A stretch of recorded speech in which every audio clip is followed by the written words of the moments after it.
OA! Mayong gabi, ako dahil si Joanna Joy Andig, ang ikatulong maigsoon ni Ate Tata. Sa mga maigsoon, opat may bali 4 Marias. Napami ate, si Ate GL, si Ate Tata, ako dayon, tas amang mangkod.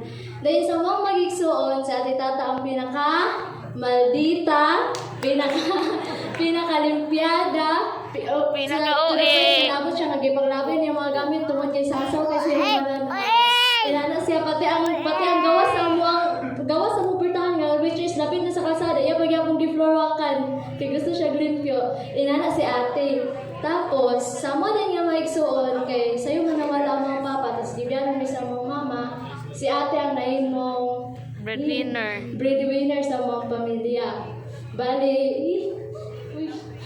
si ate ang kuan kaning provider. Siya ang pa-eskwela sa kuha, siya ang gatag sa siya ang gatag sa amang balikong na mga emergency si ate kay si ate man bali ang kanang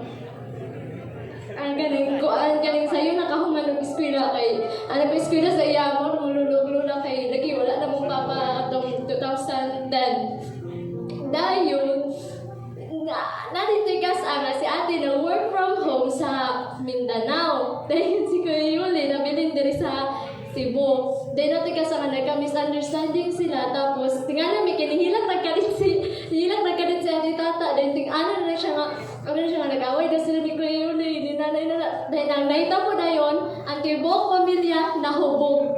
Kay gidamayan na mo siya. Gidamayan na mo siya kasakit. Nahubog ang tibok pamilya og siya ra mo nahubog kay di man siya kainom. Then ang ending pagkasunod ugma okay na ni Yuli. Mo tawag kahubog wala na lang na thank you. Then ang akong message kang ate tikaw ko minyo na gid ka. Ano ni minyo na gid ka. Pero bisag minyo na ka ate gyapon ka na mo.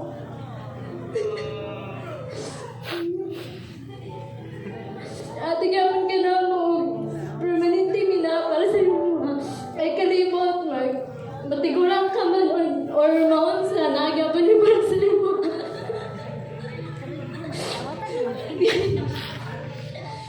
ate ka na hindi na lang mangod lang ni siya ate ba di siya mangod na mo na mga siya gapon mo na bitaw mga mama inana kay kanang magsakit mi na siya permanente magatag siya sa mga na permanente mga di man kung unsay kulang sa eskwelahan si ate tata ang na permanente dayon Iya kung nagtisyunan.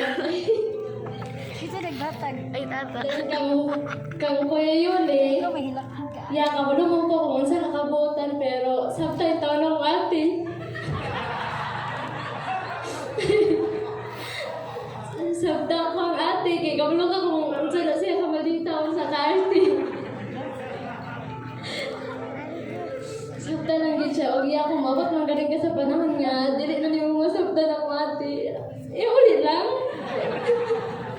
ayaw nagsabasakit din duwa tulong mo siya permanente og daghang kay salamat kay nakita mo na mo kung unsa kakabutan sa mga ate og si ate daghang kayong salamat maminyo ka man naminyo ka naman yun ate gabon ka na mo dili gyud na mawala thank you